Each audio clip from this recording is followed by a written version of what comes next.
You're listening to the Who is Christine Anyway podcast season 2. Today's guest is Ryze Hendricks. Enjoy. It's interesting. Yeah, there's a whole entire and it's crazy because a lot of these things I find out by just experimenting. Sometimes, you can remix on Instagram and stuff like that, and you go to different things, and I've gotten really a bunch of great clients that let me into the back ends to see how these things work and what works and what doesn't work. And when you talked about, you're like, no, they took my content down. Is that something you like? I would think, and I love that they don't take it down, but especially how things are on the internet and whatnot, how volatile it can be. Like 1 minute you're on the top, the next minute you're on the bottom. You never know. Do you ever have content taken down and they go, okay, you can't do this or you can't do that? Or do they leave your content alone? No, people don't even realize this. They've taken a few of my videos down. And of course it's frustrating because this is what TikTok will do. Because this is what I like to do too. This is what I like to do. Like, I realize that I'm always getting new followers. I'm always getting new people. So, on TV, when they show they'll show the same episodes or whatever. Yeah, or reruns. Reruns. So I try to operate my social media like that. So what I'll do, sometimes I repost things. You know what I mean? Like if it's a hit, I'll put it back out. Like, okay, I know they ain't seen this, and it happens. But with TikTok, what frustrates me with TikTok is I'm in their creator program. So the creator program, everything has to be over a minute for you to get paid. So yeah, I think I followed Spencer and Heidi on that one. Yeah. So I'll download my videos and I'll repost them for the new followers. And TikTok will flag me for it. And I'm like, yo, this is my shit. You stealing your own content? Yeah, they'll flag me for unoriginal content. And I'm like, unoriginal? Dude, y'all realize this is my shit? But they don't. You know what I mean? They don't. I guess something with the algorithm and the system. Yeah. It's not real people, it's computers. Yeah, they protected me from me, basically. So if I can get paid off of reposting my shit, that means somebody else can do the same thing. Oh, absolutely. So if I go on Instagram, right, and I turn around and I take and remix, like I just did this guinea pig experiment last night with the Super Bowl situation, which is interesting. You can remix things. Sometimes you have the option to prevent remixing, and you have the option to prevent downloading also. There's a lot of settings in the advanced area that people should really discover and kind of read up on. But if I remix a video, all I have to do is hit remix, and I have to add something to the video. So I can take my keyboard and put period, just a period, and it's black, and I can drag it to the bottom corner, like this is the bottom corner, and set it way over there so it actually isn't on the content at all.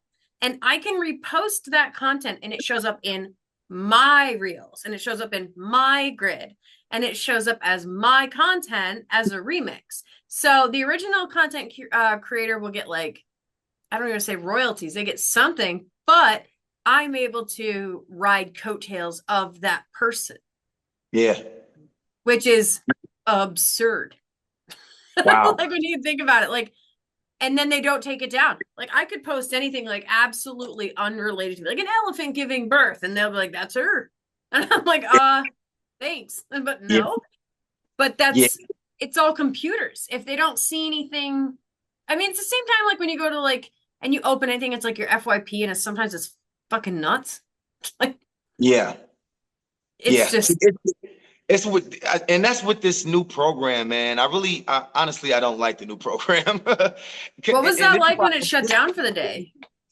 I mean, they say if the more views you get, you can make more money than the old program, because it was an old program, the Creator Fund. And with that, things had to be under a minute, or it can be over a minute. I probably should have stayed in that program. I just saw that the new program, you can make more money, so that's why I jumped on it. But I'm regretting that I did that now, because you can't go back to the old program. Once you're in a new program, you can't go back. I'm like, oh fuck. You got the old bait and switch. I'm But like, the damn. thing is, too, though, is you can't get frustrated at that, or like can't hate that game. You almost have to look at it and go, okay, well, I'm going to also be a micro influencer. That's where it becomes, and I say micro very loosely, the term micro, they call them micro influencers. So it's kind of one of those things where there's a lot of money in monetization in what you're doing, yes, but there's also a lot of money in product placement. In fact, a lot of companies, if we look at the statistics of like capitalistic America, especially what the hell was that damn ass legging company that like all the women were in that was like fit something or other, like it was all about being in whatever. It was actually talked about in a documentary recently that they found that if they went online and they found like influencers and they were able to give the influencers this, and you would have to put hashtag ad in your, because that's how that works for keeping it from being derailed. They were actually saving like immense amounts of money in their marketing budgets by utilizing people like you or whoever on the internet to sell their brands. Wow. So, and the thing is they would be like, okay, well, we'll pay you and we'll give you a code. And if I use Ryze 20, I'll get 20% off and then you get X amount of dollars back. Or they'll give you just a flat rate kickoff of like, for every video you do, we'll give you 200, 300, 400, $500. Yeah. So it's insane when you think about it, when you think about the money that is around on the top of the ground. But the monetization, it's like, do you think about Spotify at all? How many like listens it takes for them to even to begin to earn money? Yeah, like yeah, I go through this all the time. Like, yeah, you can't really make a real living or make real money on that unless you're like Drake or Taylor Swift. You know what I mean? Like, Yeah. I think it's a fraction. It's like a fraction of a penny each listen. It's like point zero It's like zero zero four or something like that. something like that. And you have to, before they will even begin to give you your 0.0004 penny, you have to have at least 7,000 listens on that song in the first place. Yeah, see? Yeah. So It's the ridiculous. only way to, and I swear to God, I feel like, it's kind of like one of those like espionage things, like the overlords of all these capitalistic companies. You're like, we got to get rid of her. But realistically, in Spotify land, what you really want to do is get into a one of those playlist curators, because they will like, and this is how a lot of songs become this. You watch Netflix, yes, no, maybe. Yep. Okay, so Netflix has their own series of reality TV, which is not very real. I've never had to be on an island in a bikini for 2 weeks straight. Very awkward. And they have like the same type of music in the background constantly. And if you go to, that's where they find it, are these playlist curators. So Netflix or whoever, Amazon, even any of these companies, or they have like those like Hallmark level movies, like, oh, everybody's in love and they want to find like a, an indie-ish kind of song. They'll go to those playlists. Now that's the only way I have found to break that system, is to get on those playlists and find that these playlists are given to a playlist curator that has the connection into the acting world. Now you bypass that having the acting credentials as is, which is kind of interesting. It's interesting to think about, because when don't get me wrong, it would be hilarious to see an entire movie on the real gangsta guy. I'm just thinking how awesome that would be to watch. I'm like, oh my God, I should go movie with them in it.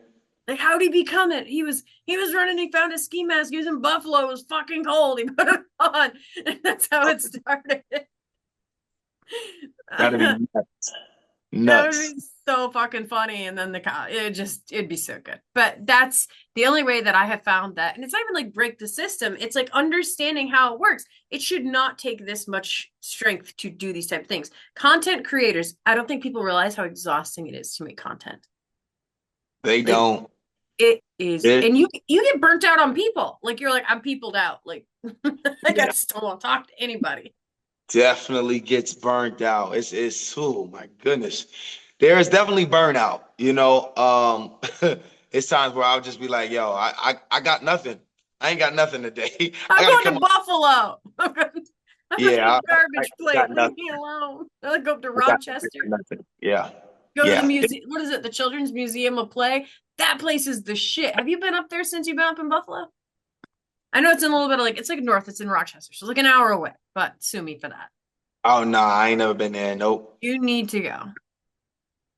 Like it Oh, just, it hits a different part of the inner soul where you're just like they have like an entire room that's all old game systems, like Ataris, Nintendos, Segas, all the shit. It is oh, so cool. yeah.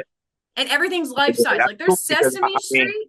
I used to be a serious gamer back in the day. Super Nintendo, You need Sega. to go. It's so Oh, fun. oh, shit, yeah. What's the name of the place? Strong Children's Museum of Play. Strong Museum Children of Play. There's like a high ropes course inside. Everything's life size too. So like when you walk in there and like the Sesame Street display, like it's legit walking on Sesame Street. Like there's an area where you can show up next to, yeah. Yeah. I can see the excitement in your face. Like it is so fucking fun. And there's I think a merry-go-round there too. And a butterfly house. Not that you're it's just they fly all over the place and they'll land on you. It's so cool. Damn. Nah, yeah, no, that sound fun. Like that'd definitely take me back You playing need to do it. old video games. Jeez. And some of like they had a gigantic like life, I don't want to say life size because you know life size is normal. They had a light bright that was like humongous. And you put the pegs in. Wow. Take it back.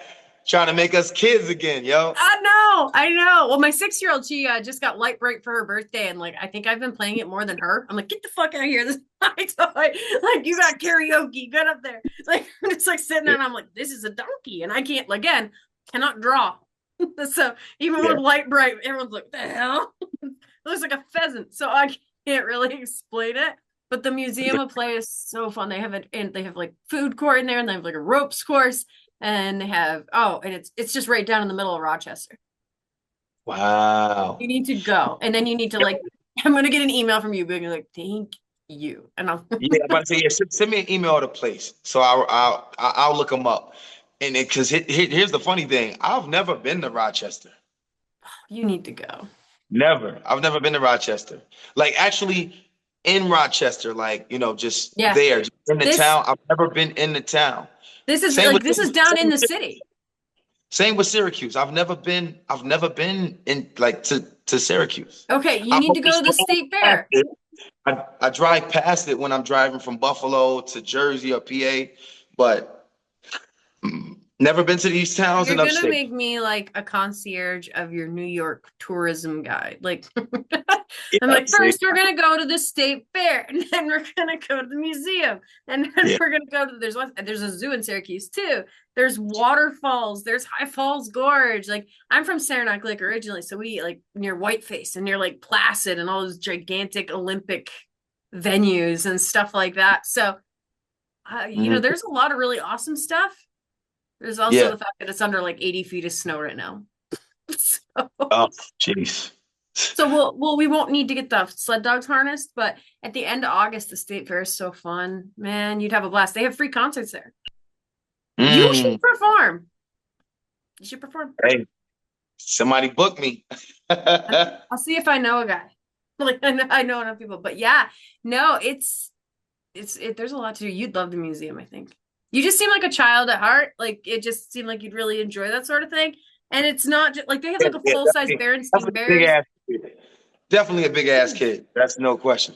It's so fun. Like I think I have more fun than my kids. Outside type of person. I got to go out and do activities. If I'm out doing activities, the energy comes out. Is there.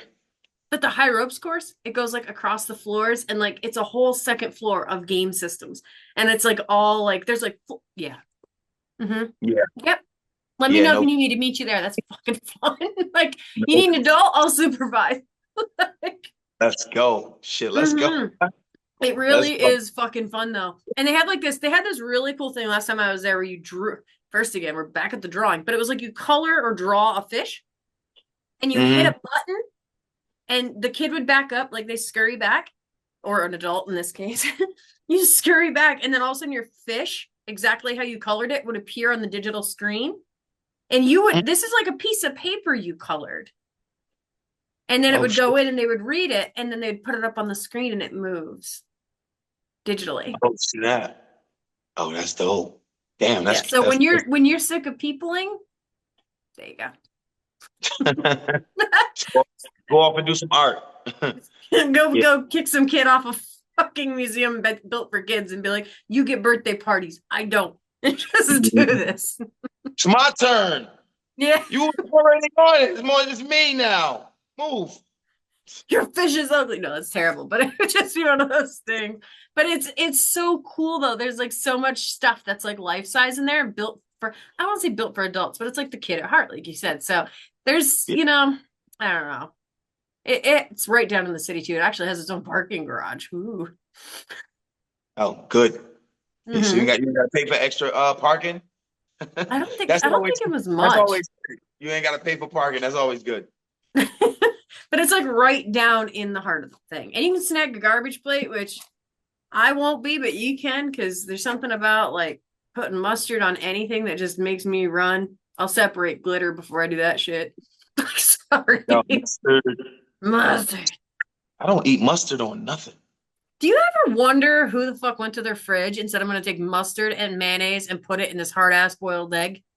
Like it made deviled eggs and they're like, this is the shit. Let's bring it to the picnics. And they like brought it. Like who the fuck was like, oh, just don't tell him. like Right. eat it and smile and good manners. Like, Right. and he fucking put paprika on it. Like, where the fuck did Yeah. paprika come from? Man. Disgusting. Damn, but I like deviled eggs though. I like Do deviled you eggs. really? I do. I didn't know mustard go in deviled eggs? It's mayonnaise, mustard. Oh yeah. So you Oh, hard yeah. boil your I egg. never knew that. I never knew that, but I mean, I love deviled eggs. You've never made them then. Yeah. So Yeah, I have yeah, I always show up to the party and they're already made. So that's you know what I mean? Like so that's why Yeah. I don't know what go in. But oh shit. Yeah, Wow. they're hard boiled, and then once you know, like I'm like an old lady inside a 37-year-old's body. You roll the egg on the counter and it crushes the shell. You take the shell off the egg, and then you cut the egg in half long ways, and then you pop the yolks out, like because they're hard boiled now, and you put them in a bowl, and you put more mayonnaise than mustard to ratio, and then you take a fork and you mush it, mush, mush, mush, mush, mush. So it's yolk, mayonnaise, and mustard mushed all in there. If somebody wants to throw in some, you know, I throw in a little bit of pepper, maybe salt, depending on how it, you know, comes about, maybe a touch of garlic, whatever. And then I put them back in a freezer. Like I put it in a freezer bag down to the bottom. Like I like put it in the corner, cut the tip off, and then I fill the eggs back up. And then you go get the paprika and you just sprinkle it across the top, and that's deviled eggs, my guy. Damn. Okay. You've been eating egg salad in a boat, is what you've been eating. It's pretty much what it is. Yeah. It is. It's egg salad in a boat. It's just, ooh, I don't know. I just want to know who the fuck woke up and chose violence that day. Taking mustard and just putting it on something like a hot dog and eating it. No. But if it's mixed in with a bunch of shit like deviled eggs, if it's mixed in with, I can eat it that way. But yeah, you won't catch me putting it on a hot dog or a burger or nothing like that. See, I'm the same way if I have a choice. But I was like raised super old school. So like you go to cookouts, you have to try a little bit of everything. And I mean, you got to eat it and you can't make a face. So it's like you can't, like the subtitles, you just got to be like, this is wonderful. Thank you. May I have another? I mean, I feel like it's some level of sadistic torture. But at the same time, like they're like, you really like that? And I'm like, so good. Just so good. I can't. I'm so full. I won't have another, but thanks. This is good. Like so. I like it. I like it. I learned though as a kid that it's just like if you did things in small bites, you don't even just hold your breath and just swallow. Don't even chew it. Just straight down. Like don't even think about it. And then chase it really quick with like lemonade or something super acidic. Like just that's probably like the start of alcoholism of half my family. Like eat shit, take a chaser. Eat take a chaser.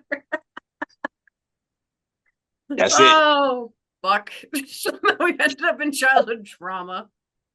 So Right. it must be crazy though. Like your mother has passed, you said. God rest her soul. Rest her soul.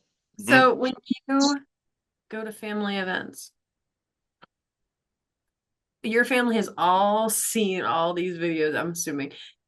I'm the oddball in my family, so when I show up, everyone's kind of like looking at me out the side of my eye. Did you get that, or is everyone like, he's here, and they're like snapping pictures and like trying to like just look, he's still alive and we're with him, and oh, we were here. Like maybe this will be. Oh, I was gonna say VH1. Wow, I aged myself again. Like putting yourself like in that, or is your family kind of like surprised? What's that like? Like you mean like are they like surprised by all the How that? Yeah. everything Does your family ever just look at you and go, "How the hell did that happen? How the hell did you get here?" Yeah, yeah, I mean they do for the most part. But I'm gonna say they used to me being a goofball. Again, if my mother was here, she would tell the story about me and my music teacher, who just passed away too. He passed away a couple weeks ago. God rest his soul. Now you got to tell the story because they're gonna want to hear it. Yeah. God rest his soul. But it was one of my mother's favorite stories about me because she see that, she saw all the stuff that was happening as far as like, my sense of humor and got me famous and all these followers and all that. And my mother would be like, he's been this way ever since he was a kid. This is not nothing new. So music class, I was in 6th grade. All of our teachers were strict, very strict.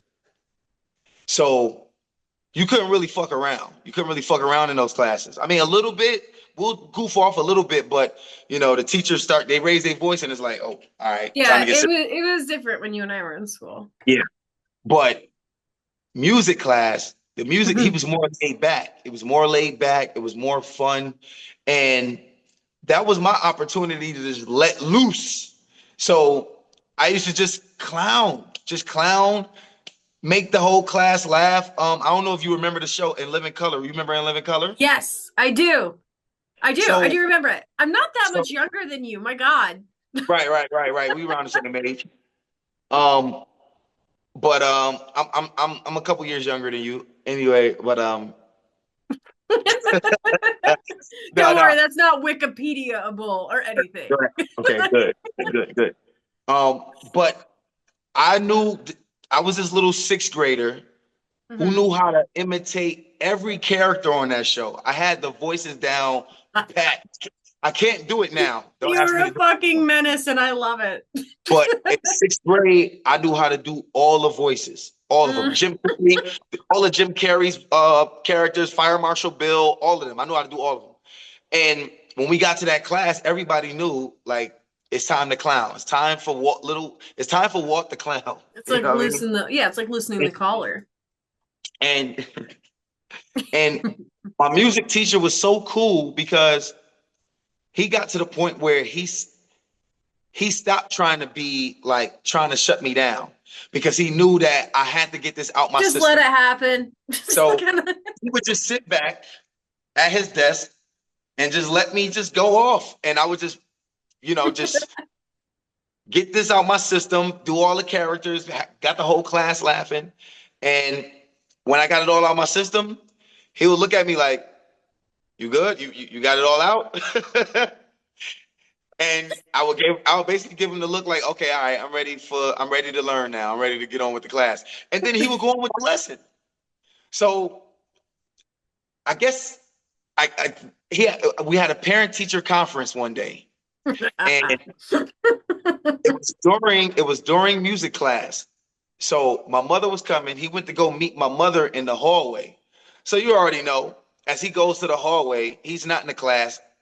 We in the class without a teacher. So you already know I'm clowning now. I'm really clowning. The teacher's not there. Yeah. So I'm in the class clowning. Everybody's laughing. My teacher and my mother's coming up the hallway. And I didn't know this part until my mother told me. But she told me as they were walking back to the classroom, they hear the class burst out laughing. So he looks over at my mother and he goes, "You hear all that laughing? That's your son. That's your son. He's the cause of all this." I can just imagine. What do you do as a parent? Like, just go, yo, and I love them for that. I love them for that because he would just let me just let loose. I was just a little kid. I just needed to get it out my system. I love being a class clown. I love making people laugh in class, and he would just let it go. But yeah, so basically, my mother, she knew from an early age that I would just, I don't know, I had this gift to just make people laugh. So Proficient. Yeah. yeah, so when they see all of this going on, they're just like, this has always been you. All of my friends that see like all the millions of followers and stuff, they said, bro, if we had internet back in the day, we would have been doing this. Yeah. This has always been us. It's always been our sense of humor. So yeah, my family, don't get me wrong, they're like, holy shit. You're like, you all I these think followers. anybody would be like, holy shit for what you've So done. they're still like, wow, they're proud of me. They're very proud of me. But at the same time, they're like, yo, this has always been you. This has been you. Yeah. You know what I mean? Keep listening for the next part of this episode with Ryze. Visit www.whoischristineanyway.com for access to all the social media links and additional podcast episodes.